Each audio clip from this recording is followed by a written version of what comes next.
Yeah, yabona sabantu abamnyama sometimes sibuye silahlekisane, asibhekisane phela sifakane emgodini. Kulesikhathi sanamhlanje kunentelo eyidlala ebantwini.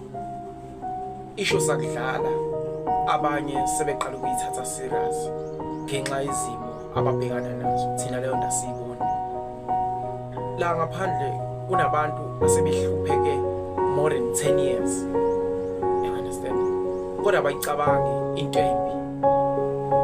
Because thina sabantu siyabhayizisana siyalehlekisana ukuthi ngitshela. Yabo leli teme lolidlala thiwathatha lento ayinabungozi. Ayikho into engenabungozi. Yonke into inobungozi. You understand?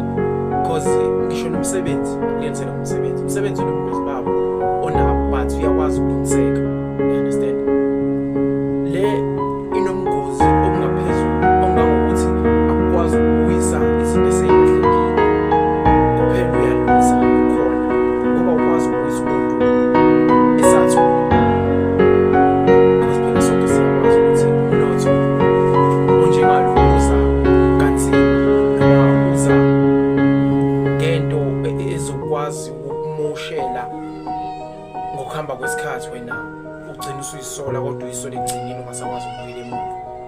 Othi ngimtshele ingabalaleli qhubeka uphinde uzame uzolunga singavumi